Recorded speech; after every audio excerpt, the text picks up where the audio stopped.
Thank you Dhruv Rathee. अब मैं क्यों बोल रहा हूँ जानते हो?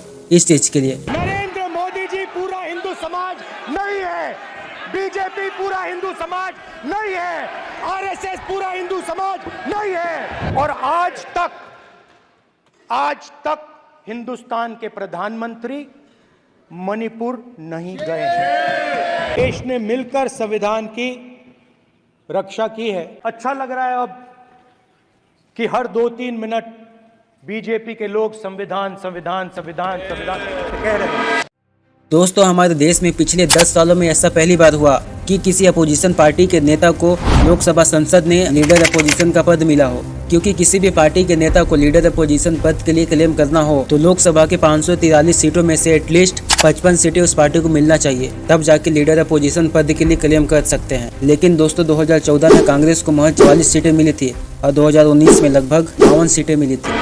लेकिन इस बार 99 सीटों से भी ज्यादा जीतकर कांग्रेस लाई है। कांग्रेस पार्टी को लीडर अपोजिशन पद में सर्व करने का मौका मिल गया। इस बार दोस्तों राहुल गांधी को लीडर अपोजिशन पद बनाया गया है। राहुल गांधी अपने परिवार में 3rd ऐसे मेंबर हैं जो लीडर अपोजिशन पद में सर्व कर रहे हैं। उनसे पहले उनके पेरेंट्स सोनिया गांधी 99 से लेकर 2004 तक और राजीव गांधी 1989 से लेकर 1990 तक लीडर अपोजिशन पद में सर्व कर रहे थे। दोस्तों, हमारे देश के सबसे पहले leader opposition doctor Ram Subhag Singh, जो कि 1969 से लेकर 1974 तक लीडर अपोजिशन पद में सर्व कर रहे थे। अब सवाल आता है दोस्तों, लीडर अपोजिशन जिसको शैडो प्राइम मिनिस्टर भी बोला जाता है, और इनका इंपोर्टेंस क्या है? देखिए दोस्तों, एक shadow prime minister shadow cabinet का काम करता है, जिसमें सारे अपोजिशन पद के मेंबर होते हैं। और अगर इनके रूलिंग गवर्नमेंट्स फॉल कर जाती है तो ऐसे में शैडो कैबिनेट मंत्री देश को चला सकती है। अब देखिए दोस्तों, शैडो कैबिनेट के पास कोई एग्जीक्यूटिव पावर तो नहीं होती है, लेकिन रूलिंग गवर्नमेंट्स पर एक्शन ले सकती है, या फिर पॉलिसीज होती है उनको वो क्रूटिज कर सकते हैं, या फिर कोई अल्टरनेटिव पॉलिसीज भी पीच कर सकते हैं। और जो शैडो प्राइम मिनिस्टर होता है, जो कि अभी राहुल गांधी है, जो देश के लोकल कमेटीज के मेंबर होते हैं,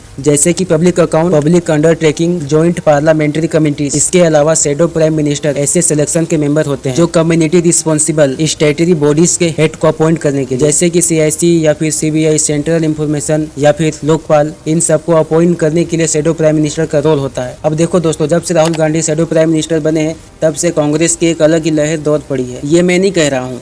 अगर आप लोग YouTube में संसद टीवी की स्पीच देखोगे, राहुल गांधी की पीच सुनोगे तो लगभग 12 लाख के करीब व्यूज गया है। अब आते हैं अखिलेश यादव, उनकी पीच पर 5 लाख के ऊपर व्यूज गया है। इसके बाद तीसरे नंबर पे आते हैं PM नरेंद्र मोदी, जिसके पीच पर लगभग 67,000 के करीब व्यूज गया है। अब आप लोग देख ही सकते हो दोस्तों, देश की जनता किसको सुनना सबसे ज्यादा पसंद कर रही है। अब आप लोग देखोगे दोस्तों, जो गोदी मीडिया थी ना, वो धीरे धीरे अपना कंटेंट कांग्रेस की साइड में शिफ्ट कर रहा है। ये बात तो क्लियर है दोस्तों, देश की जनता जिसे सुनना पसंद करती है, गोदी मीडिया उसी को दिखाती है। नमस्कार, मैं हूं सुधीर चौधरी और ब्लैक एंड व्हाइट में आपका स्वागत है। आज राहुल गांधी ने नेता प्रतिपक्ष के तौर पर लोकसभा में अपना पहला भाषण दिया, यानी फर्स्ट डे फर्स्ट शो, और पूरे देश में आज इसी भाषण की चर्चा हुई। एक और चैनल है दोस्तों वीक 26 के नाम से, उसमें दिखाया गया है किन किन नेता और किन किन पॉलिटिकल्स पार्टी की YouTube चैनल में कितना कितना व्यूज गया। इसको ध्यान से देखिएगा दोस्तों, तो सबसे टॉप में इंडियन कांग्रेस यूथ, जिसमें महज 44.6 मिलियन व्यूज गया है। और नंबर 2 पर है राहुल गांधी, और नंबर 3 पर है दोस्तों इंडियन नेशनल कांग्रेस, और चौथे नंबर पर है दोस्तों PM नरेंद्र मोदी, जिसमें महज 746 मिलियन व्यूज गया है। मैं एक बात कहना चाहता हूँ दोस्तों, राहुल गांधी हो या PM नरेंद्र मोदी, उनके संसद के पीच को पूरा सुनेगा तब जाके आप उस पर रिएक्ट कर सकते हो। क्योंकि हाल में ही राहुल गांधी के पीच को ट्रिम करके वायरल कर दिया गया था, मानो वो हिंदुओं के खिलाफ बोल रहे हो, जैसे मानो हिंदू हिंसा करते हैं, हिंदू हिंसा फैलाते हैं। जो लोग अपने आप को हिंदू कहते हैं वो 24 घंटा हिंसा हिंसा हिंसा, नफरत नफरत नफरत, असत्य सत्य असत्य। उस वीडियो में अमित शाह और PM नरेंद्र मोदी जी ने भी रिएक्ट किया था।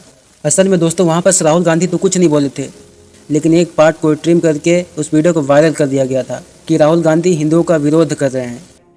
नहीं नहीं नहीं नहीं नहीं नहीं, नरेंद्र मोदी जी पूरा हिंदू समाज नहीं है, बीजेपी पूरा हिंदू समाज नहीं है, आरएसएस पूरा हिंदू समाज नहीं है। दूसरी तरफ दोस्तों हमें देखने को मिले कि बीजेपी की तरफ से राहुल गांधी जी को पप्पू पप्पू कह के बुलाया जा रहा था। एक नेगेटिव चीज संसद में फैलाया जा रहा था, और वो नेगेटिव हमें साफ साफ फेल होता दिखाई दिया जा रहा है। ये नेगेटिव फेल हुआ ना दोस्तों, तो बीजेपी की टीम ने एक नया वर्ल्ड इवेंट शुरू कर दिया, बालक बुद्धि का। बालक बुद्धि में ना बोलने का ठिकाना होता है, न ही बालक बुद्धि में व्यवहार का कोई ठिकाना होता। आप लोगों ने राहुल गांधी या फिर नरेंद्र मोदी को रैली के समय पिच करते सुना होगा। मैं खुद ही अपने आप मानने लगा हूँ कि शायद परमात्मा ने ही मुझे किसी काम के लिए भेजा। जिसमें साफ साफ दिखाई दे रहा है कि बालक बुद्धि किसमें दिखाई दे रहा है, क्योंकि दोस्तों अपोजिशन अब स्ट्रांग हो गई है, जो कि अब संसद में सवाल उठा रहे हैं। देखिए दोस्तों, इसमें गलती नरेंद्र मोदी जी की भी नहीं है, क्योंकि जब वो गुजरात के सीएम थे तब अपोजिशन इतना वीक था कि कोई भी सवाल नहीं उठा पा रहा था। क्योंकि दोस्तों नरेंद्र मोदी पिछले 10 सालों में पीएम बने हैं, तब से संसद बहुत ही ज़्यादा वीक था। क्योंकि संसद अब इतना स्ट्रांग बन चुका है कि नरेंद्र मोदी जी भी परेशान हो रहे हैं और बीजेपी भी परेशान हो रही है और साथ में अमित काका भी परेशान हो रहे हैं। मैं आगे दिखाऊंगा दोस्तों किस तरह परेशान कर रहे हैं अपोजिशन वाले बीजेपी वालों को। देखिए दोस्तों, कांग्रेस इतना स्ट्रांग अपोजिशन उभर के आई है, इसमें ध्रुव राठी को क्रेडिट देना गलत होगा।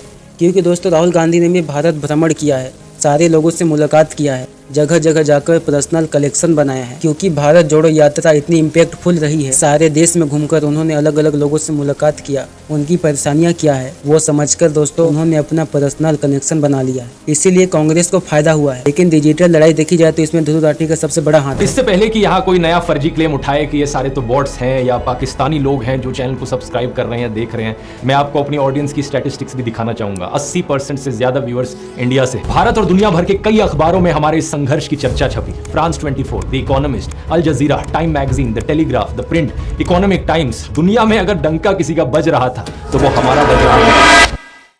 चाहे इंस्टाग्राम की रील हो या फिर यूट्यूब शॉर्ट हो या फिर उनका मेन चैनल क्यों ना हो, मिलियंस ऑफ रीच पहुंचा है ध्रुव राठी की वजह से और उसके जरिए अच्छा मैसेज देश को पहुंचाया है, जिसका फायदा कांग्रेस को हुआ है। अब तक दोस्तों बीजेपी वालों ने इतना स्ट्रांग अपोजिशन को झेला नहीं था, लेकिन अब अमित शाह जैसे लोग, ओम बिरला यानी संसद स्पीकर के सामने ये बोल रहे हैं, हमें संरक्षित कीजिए यानी हमें संरक्षण दीजिए। ये अपोजिशन वाले हमारे ऊपर इतना चढ़ रहे हैं। एक तरफा नियमों के ऊपर जाकर उनको रियायत दे रहे हो मान्यवर, हमें संरक्षित करिए, ऐसे नहीं चलता।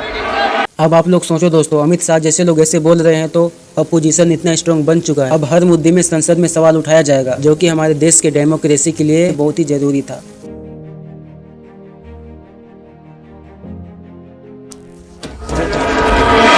वीडियो पसंद आई दोस्तों तो चैनल को सब्सक्राइब कर लीजिए। मिलते हैं नेक्स्ट वीडियो में, तब तक के लिए धन्यवाद।